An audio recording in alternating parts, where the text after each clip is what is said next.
بچه اکتیویست سیویل بناوی درو مهدی برز اکتیویست سیویل برز ناو درو مهدی مره امی آگاهی داوی در باره وی چالکی آوانده جیور گرن برز درو مهدی شب خوش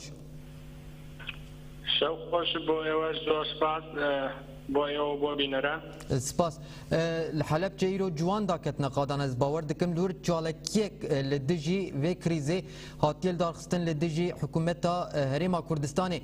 توی چه آگاه یا بدیمت در حق و چالکی در چالکی و چه بریوچ بله وەک ئاشکرا لای هەمووان بەپێی هەموو ئاماژەکان بەهۆی بێباکی و خەمساردی دەسەڵاتدارانی هەرێم لە باشوور دۆخەکە گەشتووەتە ئاستێک کە هەموو دقەیەک سەعاتی سفر بۆ تەقینەوەی جەماوەری لە ئارادایە چونکە بەڕاستی ئەم جارە لە هەموو جارەکانی تر جیاوازترە بەوەی کە هێندە ئینسانی ئەم ناوچانە بێ کەرامەت کراوە هێندە بێ ڕێزی پێکراوە هێندە برسی کراوە کە تا لێواری نزیکبوونەوە لە مەرگ هاتووە بەوەی کە تەقینەوە جەماوەریەکان لە هەموو کات و ساتێکدا ئەگەرێکی کراوە بێت ماوەی چەند ڕۆژێکە لە شاری سلێمانی و ناوچەکانی دەوروبەری بەرەی ناڕەزایەتی خەڵک پێگەێنراوە بۆ ئەوەی کە لە 27 ئەیلول خۆپشاندانی ناڕەزایەتی لەسەر تاسەری هەرێمی کوردستان بگرێتەوە دەست بە ناڕەزایی دەربڕین بکەن بۆ ئەوەی کە مافی خەڵک کەرامەت بگەڕێنەوە بۆ ئینسان کە ئەوەی بە جۆرێک لە جۆرەکان برسی کراوە هەر لەو چوارچێوەشە لە شاری هەڵەبجەش سەر لە ئێوارەی ئەمڕۆ کۆمەڵێک گەنجی ناڕازی کۆبوونەوە بەڵام بەبێ ئامادەکاری بەداخەوە بۆ خۆپشاندانەکان دەستیان بە ناڕزایی و خۆپشاندان کرد ئەوە بوو وەک بینیمە لە میدیاکانی ترەوەکە هێزەکانی ئاسایش هاتن تەقیان بەسەر خۆپشاندەرانە کرد و بڵاویان پێکردن و یەک دوو کەسێکیش دەستگیر کرابوون و ئێستا خۆپشاندانەکە کۆتایی پێ هاتووە لە ناوشاری هەڵەبجە بله 27 ئیلۆنێژی وێ لە تەواهیە باشووری کوردستان چالکیە بنەوسە بەڵێ کۆمەڵێک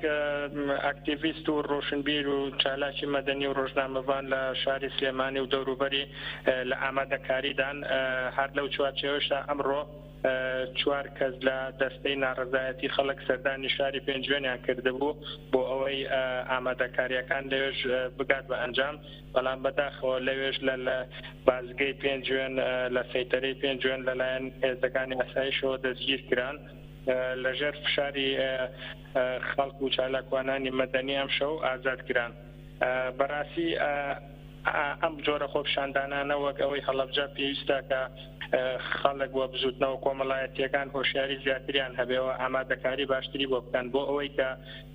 ڕوودانی جۆرە خۆپشاندانێکی ئاوا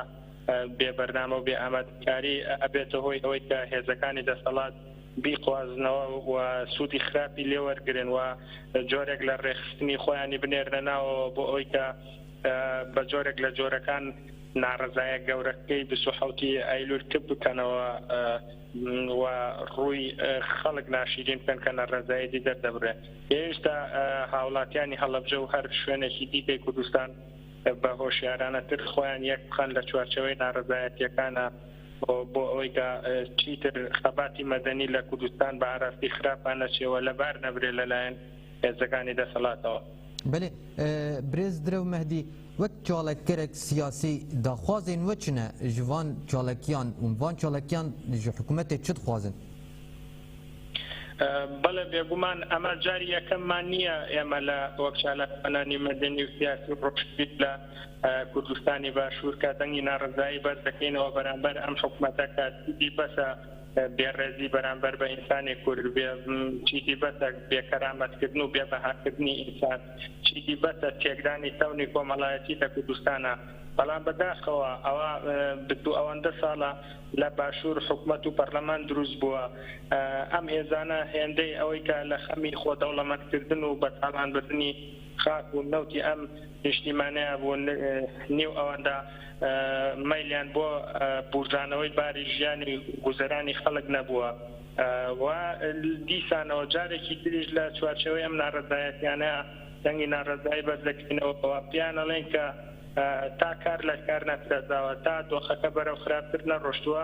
فریای خەڵک و ماف و ژیان و ئازادیەکانی خەڵک بێڵن و ئاوڕێک لە خەڵک بنەوە بۆی هیچ نەبێ بتوانێت گوزەرانێکی باشی هەبێت. بله ام سپاس دکن اکتیویست سیویل برز درو مهدی جبو تبلیبوناوه جبو وان آگاهین و بمره پار وکن وک ستیک تیوی می چالکین و جنیز و بشوپینن بینن سر اکران تماشاوانی